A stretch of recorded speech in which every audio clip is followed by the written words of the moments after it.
Hello, everybody. Welcome to another edition of Magic Mics, proudly sponsored by CoolStuffInc.com, Mana Traders, as well as Twitch subs and Patreon supporters, just like yourself. I'm Evan Irwin. We get started each week by saying hello to my two co-hosts, Power Dragon. Hey, what's up, everybody, on this lovely evening? And Ruben Bressler. Good evening. It's good to see you guys. Yeah, it's lovely. Wasn't feeling super great last week, so I think we all needed a week to chill. We needed a week to just let some Magic news happen, and some Magic news has happened, which is always great. Mm-hmm. Now, if you missed our pre-show, patrons and subs to this channel get access to that content early, and I would like to make a ploy here to please help and sponsor the show at patreon.com/magicmics. It's been a rough and tumble time, and we could use the support. Ladies and gentlemen, patreon.com/magicmics. We would truly appreciate it. And for those who are supporting, obviously, thank you so very much for your support for all of these years. My God, we've been here going on eight years. No, eight plus years. 8 plus. Oh my Jesus. And I've been making stuff since 2005. So, it's been a minute for all this crap. Yeah, I mean, we're growing and evolving and changing. This year's been difficult, and we will talk a little bit about that with our first pick, I'm sure. Yeah. And if you want to, it's hard to stay relevant. It's hard to stay fresh and unique. And if you have suggestions on how we can do that and what might convince you to be members of our Patreon or sub to the Twitch channel or any of that stuff, feel free to drop us a line. It's hard out there for everybody with the economy and with everything that's going on, but we love to keep doing this show. So so please, that isn't a threat. I'm not saying we're going to stop. No one's threatening anything. We're just saying I would give us money or we're going away. We would really appreciate some support. Thank you very much. We appreciate you. Okay, let's move on. All right, so giveaway. Get your chance at $50 worth of anything at CoolStuffInc.com by typing !raffle in the chat, but sub first. Include those dangling primes. You get 2 chances to win and support your favorite streamer with your suggestions at the end of the show to see who we raid tonight. That is thanks to our sponsor, CoolStuffInc.com, where you can find cool stuff in stock every single day, and you truly can. Today was Prime Day, was it not? Yesterday. Yesterday was Prime Day. Yesterday was the Prime thing.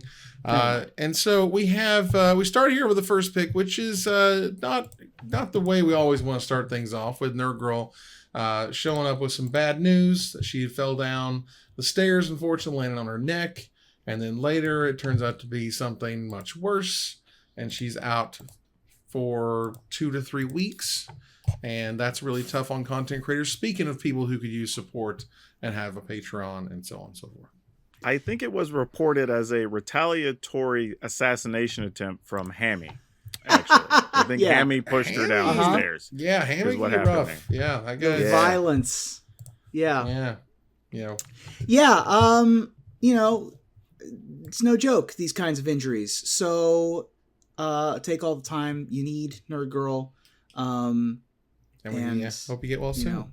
Hope you get well soon. Yeah. Don't really want to talk too much about specifics or anything. But I hope the healing happens and take it easy as you can. Because I know it's so tough as content creators to take any time off. You know what I mean? Like, that machine, they want you on it. And if you try to step off it, they will punish you in a weird variety of ways. And dance, monkey, dance. Like, go. And it's like, but I can't go all the time forever, I know. I have some friends who, when they got married, they went on a 2-week honeymoon. Mm-hmm. And they are co-owners of a streaming company. And when they came back, their audience was like half. After 2 weeks. 2 weeks.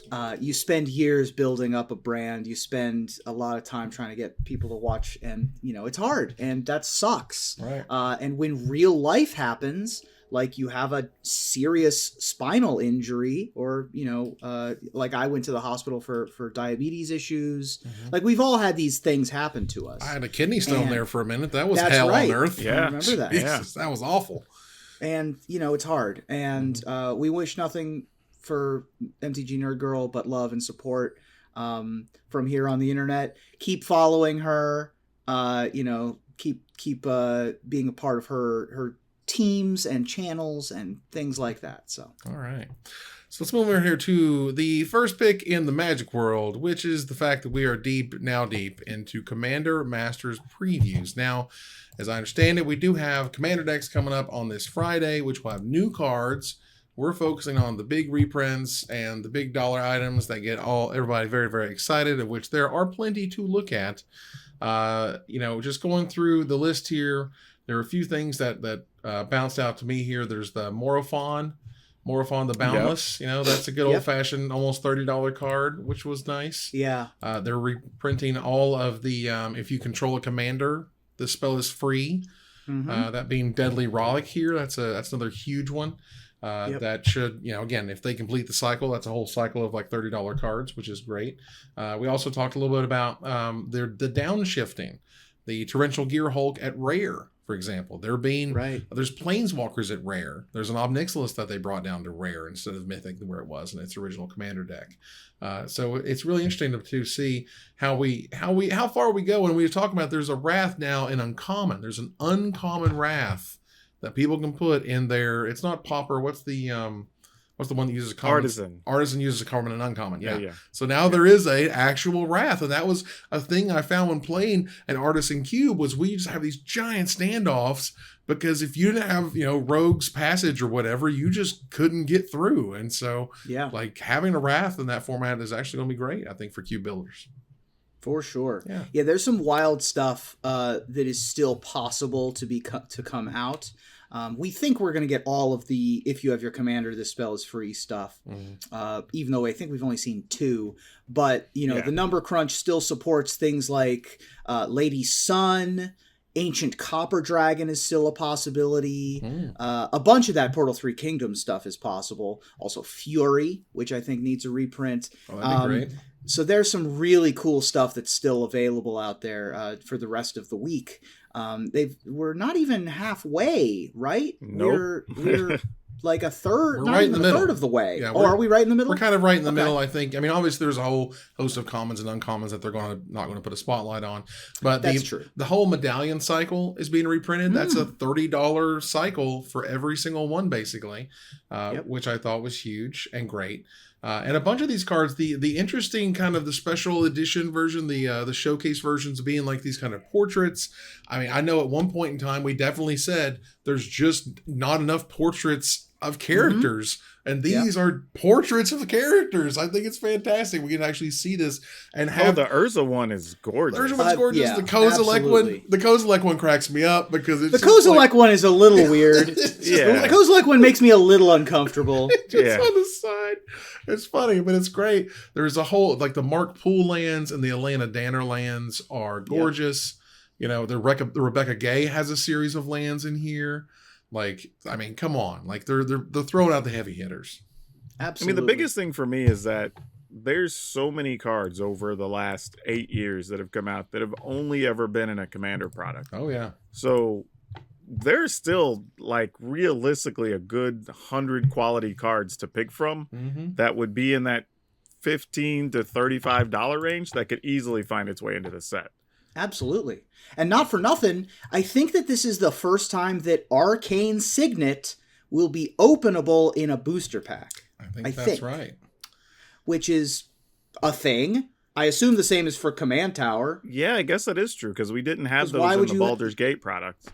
Right. Why would you put them in a booster pack? Yeah, I don't know that. I'm sort of spouting that They off. might have been in Battle Bond, but I can't recall right this second. But stuff like land tax, I mean, that's 30-something whatever dollars all day long, which is a great mythic.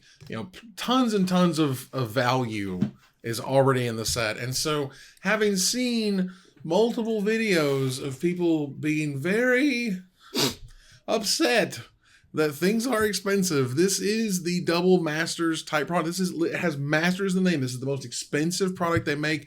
Wizards does not make, they make no illusions that this is a cheap product. This is a premier product with awesome high-class stuff in it, with really sweet versions, and you pay the high super dollar price because you can get the super high dollar stuff. And this is where they put the super high dollar stuff. Like this is the game. Yes, all this cardboard is the same, yada yada. But they are they're the makers of the toys. They are the makers of the products, and that's where the products come from. And that's just how it is. I mean, but this is very comparable to, like you're saying, Double Masters. Yeah, absolutely. But I think it has at least an equal ceiling on what you can open. Probably going to end up being slightly higher on average. Might be. And your floor is a lot higher so far. Oh, yeah. For Like, sure. not nearly as many duds, which is great. I think that's good for the value. And the packs come with more cards randomly. Yeah, like 20 So cards. they're also supposed to be larger Really? packs. Yeah. Yeah, so it's supposed to be larger packs. You can get 2 rares and or mythics guaranteed in a pack, and possibly, I think, up to 4 because of like weird alternate versions and foils and other stuff. Right, but you get a guaranteed legend and a guaranteed non-legend rare. Or mythic. So that's so cool. the value stands to be very high for each, at least on average per booster. So I don't think it's unreal for it to be priced at what it. Now, don't get me wrong, it still hurts because it's high. You know, like it just, you know, but this is the same thing we did for Double Masters 2 years ago. Right. And Double Masters was a great set, sold well, and it's probably going to end up being, I guess if you want to say worse than Commander Masters, for roughly the same price. Like, you know, look, it all started with this little box right here, folks, all right? When they charged $100 for this thing, I'm telling you, everybody held their breath. Distributors, stores, wizards, they were like, we're going to sell this for $100. Yeah. And then just like, what happens? And then what happened was they all sold out. Everyone bought them and everyone thought it was cool. And there were unboxings for days and it's been super cool. And I've loved opening mine. Thought it was neat and stuff, all that stuff in there. You know, the treatments were rad and just, you know, Wizards was finding the ceiling. And this is the current ceiling. Like it might go up, you know, and Lord knows we don't want to go to M30 levels up, but it might go up from what we're currently seeing. But they've got plenty of value they can use to justify these high costs. And you know what? Every time somebody's complaining, you know what we're doing? We're saying, Wizards, no, you shouldn't print more stuff. Here. And you know what? It sucks so badly. But like, just you know, really, stop. I mean, that's what we're doing though, right? Please stop, you know? Yeah. Like, we're going to bust more sales records for you.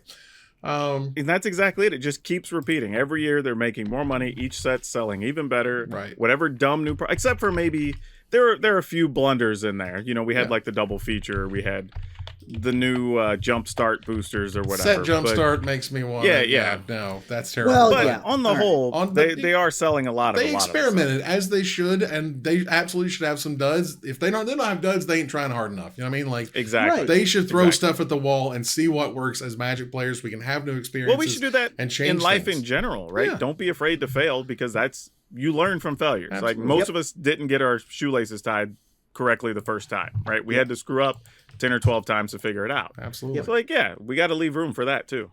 So we move out of the first pick here to gather the Townsfolk, and that is thanks to our sponsor, Mana Traders, the best tool to enhance your Magic Online experience. Use the code MAGICMICS for 12% off your next subscription to Mana Traders. We appreciate them supporting the show. The One of One ring was officially found. I'm not sure. Did we actually cover this last time we were here? I don't think that we covered. We didn't cover some of the details. Not all of the details. We covered the fact that it was there, and there was I think there was at that point the Wall Street Journal thing that came out, and now it's the could they pay Canada taxes on it? And right. At the time, we didn't know where it was from or Right. how it got out into hands. Right. The report comes from Face-to-Face Games in Canada. Wow. Was sold at one of their brick and mortar stores. The owner wished to remain anonymous and not surprised. It got brought in for appraisal and given a 9 from the PSA grading, which is also not terribly a surprise because there's not really anything to compare it to. And that is just kind of how that works. And there was an interview with the winner, an anonymous interview with the winner. Mm-hmm. And that's kind of where we are now. And also found out Canadian taxes not as bad as American taxes on stuff That's like right. that. Because apparently it's 49% of 50% of the value. So you don't even get the whole, like they don't tax the whole thing. It's like half of it gets because taxed. in America 49%. it's half. They take Right. half of just- lottery winnings and stuff like it. Depending on Yeah, lottery winnings for sure. I think however you win it, it's something, and it's always going to be somewhere between like scale. 35 and 48, but it's of the entire amount. Yeah, it's rough. Yeah. So either way, I mean, I am still astounded that they put the card in the packs. I still felt like it was going to be a redemption card. For what it's worth, I think a redemption card is a better way to go next time because, again, you can craft an experience. You can make a big marketing push out of it. I agree it would have been better, but I actually 100% felt it was going to be in a pack. Yeah. And it's fine. Again, I'm glad, so many fakes came out right out of the gate. I was afraid that was going to be a whole, mess, but it did not end up being one. That was pretty wild that we had like 3 or 4 like verified opened in like 5 different time zones. Yep. Yeah, but like the fakes didn't even look right on camera. Like I was like, come on. So, congratulations to them. Cash out as hard as you can. Make your dreams come true. Stay away from the drugs, all right? Because too many horror stories. That's all I'm saying. Right, and don't don't murder somebody in a rowboat over the One Ring like some people. There you go. So we move on here to Desperate Ravings. Listen. I'm desperately trying to get myself back into Magic Arena. I haven't played a lot of Arena recently. I played some Lord of the Rings Limited, which was cool and fun, but there's just not been enough to kind of pull me in. And so what Wizards has done recently is they've announced anthologies. And I'm like, okay, cool. You know what? You're going to give me anthologies. I've got a big old collection on Arena. I've spent way too much money on it. You know what I mean? Like, I got play sets of the stuff. Give me the tools. I can make the decks and we'll go.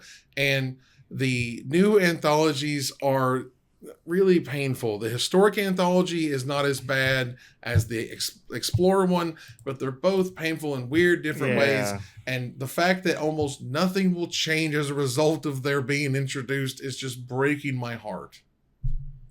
Dude, I didn't even look at the full list, just what was popping up on social media. I'm like, the blue-white owl that nobody puts in anything. I'm like, why is this a thing?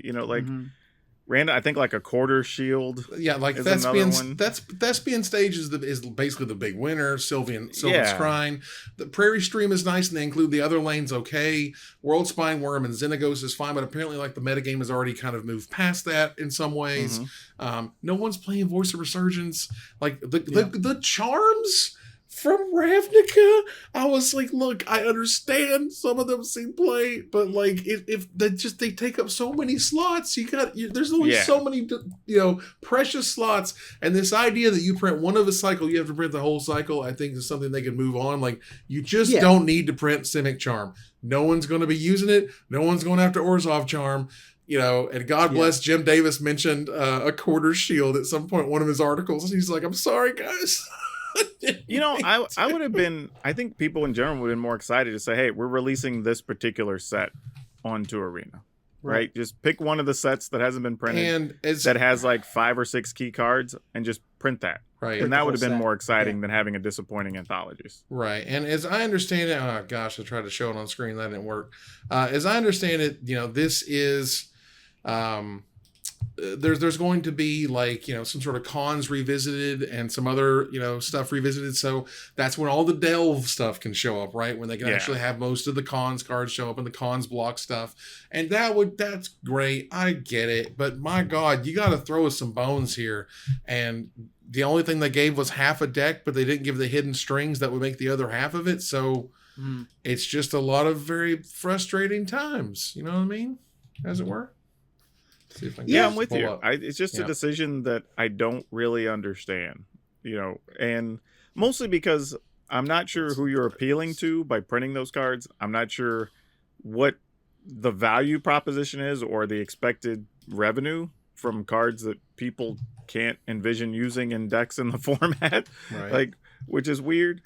And then, like you said, like, did we have to reprint a bunch of like bad charms or whatever? Like they, the Explorer Anthology 2 wasn't all bangers. And I'm not saying, again, every one of these needs to be like, just give me the top X cards of the format and go, print and go. That's not how business works. You're going to have to bleed it out and make as much value as you can. I get it. But when you compare Like, the number of cards that are played in these large events from Explore Anthology 2, which is on screen right now, which begins at 2,300 copies. And you go over here to the number one card played on the current anthology, and it's 561 copies. It's just, with comparable data, this is not great. And so there's a whole lot of slots that just kind of suck. And I mean, again, I was just like, where's my treasure cruise? Where's my ruthless? What's the guy, the surge guy that pumps all your dudes, the reckless ambusher or whatever? The other bushwhacker guy. Yeah. Where's the reckless bushwhacker guy? Like, I mean, give me something. And Xenagos and World Spine Worm is literally, that's like it. And again, most things that I understand I move beyond. So very frustrating.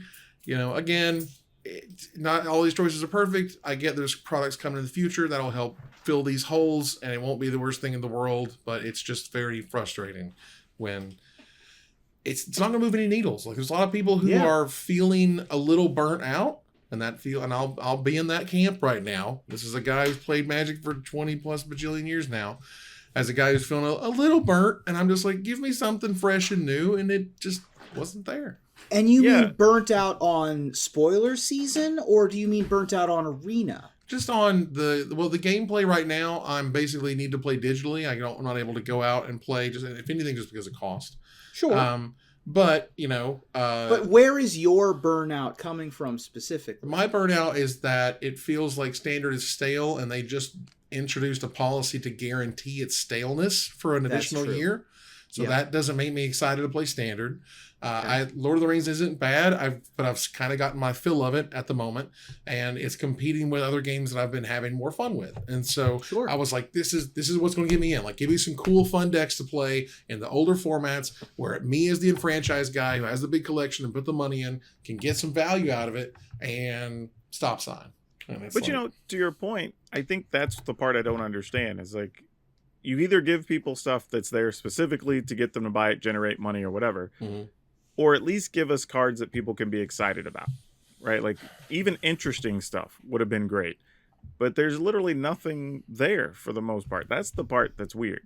Yeah. Like, who is it appealing to, or who you're trying to keep excited or interested, or get to make the purchase or spend their wild cards or whatever? Like, I don't know who this checking a box for. Well, even if it's not for me, I get it. But let's check the weirdest box. I still can't believe it. I try not to, I try not to push too much negativity in the world on social media. I really try. And so when I'm like, I get that there was unique choices that were made. They may not be my choices, but they were unique choices. And when you look at the Lord of the Rings Secret Lair, and you said, you picked 2 commons, 2 uncommons. You did not pick rares. You picked, I mean, I feel like there were so many better choices that could have been made that it is a crime. And it makes me sad. And I feel like there was such a missed opportunity to know that you have your one shot. You know what I mean? Eminem music starts in the background, right? And you better lose yourself and knock yourself into the Lord of the Rings. And I was like, I thought Gandalf was the start, or was where we start from here. No, that was the end. The Gandalf was the best part. And other than Gandalf, Friend of the Shire, the rest of it's just kind of like, what happened? I don't understand it. I have a theory on how that happened, and you have to commission artwork about 1.5 years in advance. And I'm wondering if these are movie stills, right?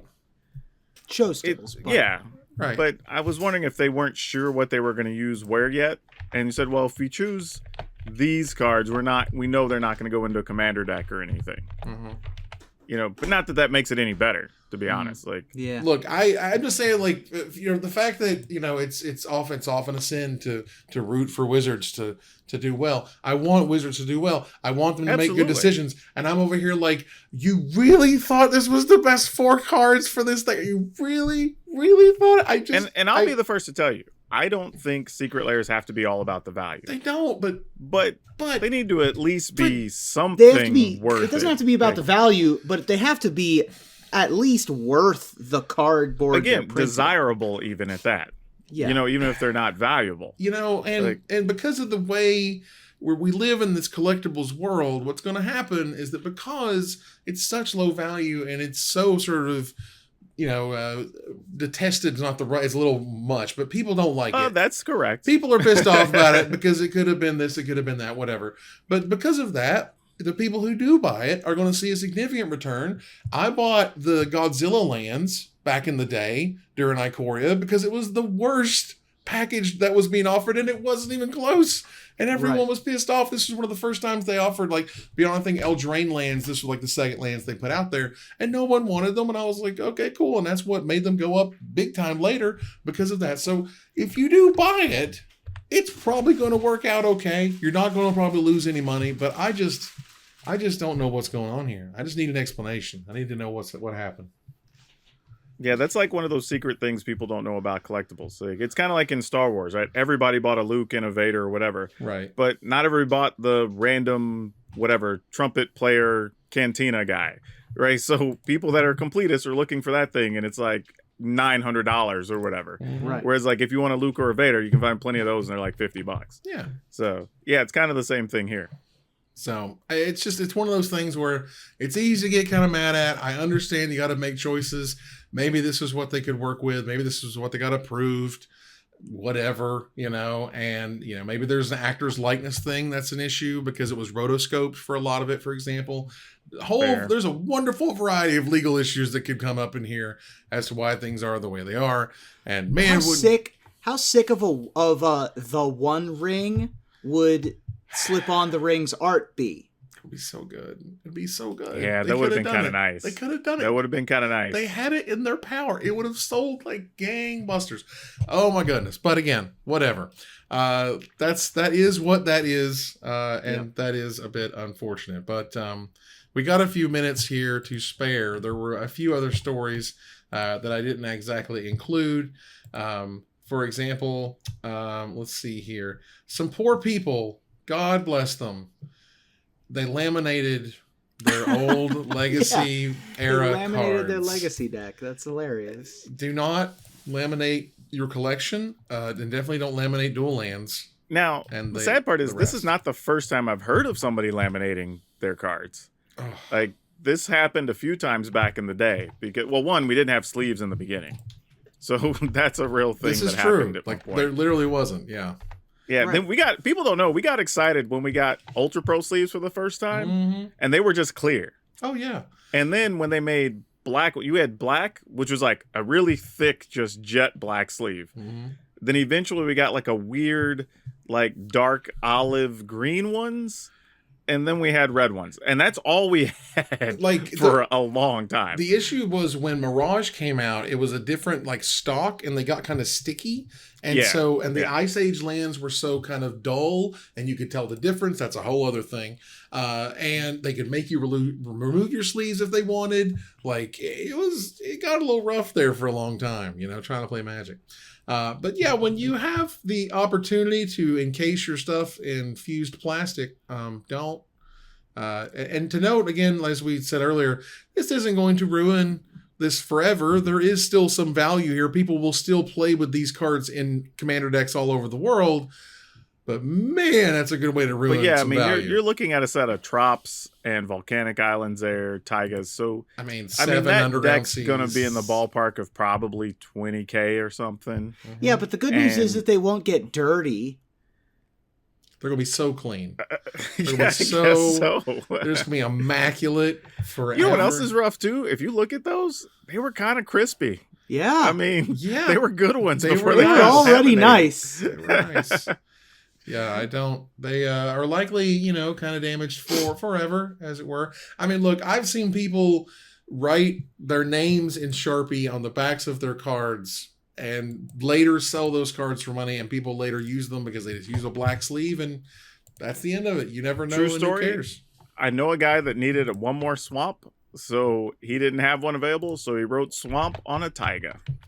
Wow. Back in the day, and still was able to sell the taiga recently for a pile of money. I had a friend who wrote, what did he do? I think he wrote Grinning Totem on the back of a Wasteland. When those cards were in Standard. Now, there was no way to know which card would be what later, but it was still funny to see it, when I was in college and just be like, that's a nice wasteland you have there, my friend. Goodness. Thank God they invented sleeves. Thank God. Look, man, there was a time before sleeves, and it was dark, and there's a reason that the old stuff that's really nice is so coveted, because the option of playing with it was right there, and if you took it, you immediately damaged those cards. Like just 0 to pronto to dead. I think I kind of just want to know what the logic is on why you felt the need to laminate them. Don't know. Like, what are we trying to achieve? Because it's not like laminating a deck to that level is that cheap, or it is labor intensive because you got to trim all the stuff and all that, like right. So like, I'm not really sure what the benefit is when we have examples of perfect fit sleeves, regular sleeves, like being good and useful. A store owner did not know what they were doing, and it's wild if you owned a store to have this type of inventory and just not know exactly what you're doing with it. But that's weird. But yeah, it's a tragic story. And don't. I wonder if those are proxies. That story.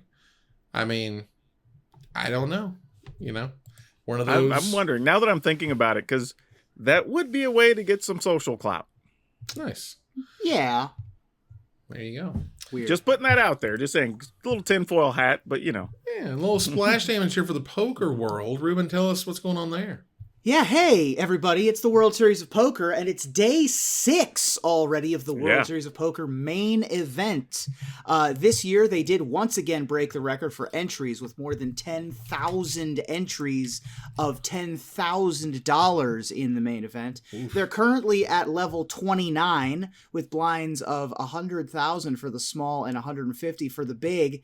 With 76 players remaining, we have 2 former Magic the Gathering pros still in the mix. Zach Hall, formerly of Channel Fireball writing, I believe, and Sam Stein, who is a much older school pro, and I believe has a bracelet under his belt as well. Both still in the mix, and not just in the mix, in the top 25, and I think overnight, both Sam and Zach were in the top 10 in chips, at least when chip counts were being registered. So that's very exciting. Other names I recognize include Tony Dunst, who is a famous poker commentator, in addition to somebody who's won tournaments before. And finishing in, let me see here. I saw this name. It was very funny. Hold on. Something like 91st place. Nate Silver of 538. That's right. Was finished in the top 100. I hear he's a good numbers guy, so that makes sense. He is a good numbers guy. That's right. Yeah, but he got the math wrong on this one, so I'll never read another poll again. Oh, well, look, let's turn the corner now to the finisher. Wizards of the Coast has announced that they are moving out of their iconic office building in Renton, Washington, which has been where Magic, D&D, and many other well-loved games and products have been crafted and designed. The Drive to Work podcast will be at home for the time being. So tell me, what is your fondest memory of the former home of MTG, Ruben? Well, I don't have tons to choose from, but mine does have to be the day in 2018 when I got brought into a meeting and offered to host and DM what would eventually become the Broken Pact, Magic and D&D's first crossover live play show.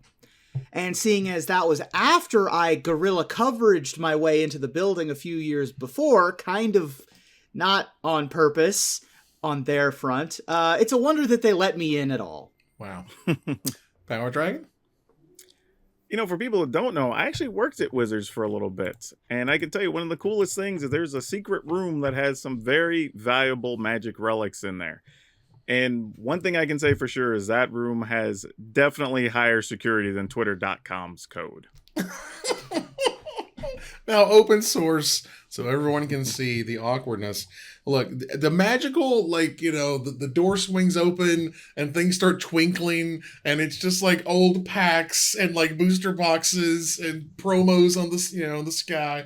I can just see it. I can see it. Now, visiting the R&D floor as a part of the Community Cup was the thrill of a lifetime. Being in the room where it happens, seeing the beta sheets, making content as part of the Magic show. It was truly better than the birthdays of at least 2 of my children. Just don't ask me which 2 kids because I don't want to fight later. Look, there's a lot of them. I got an abomination of Irwins.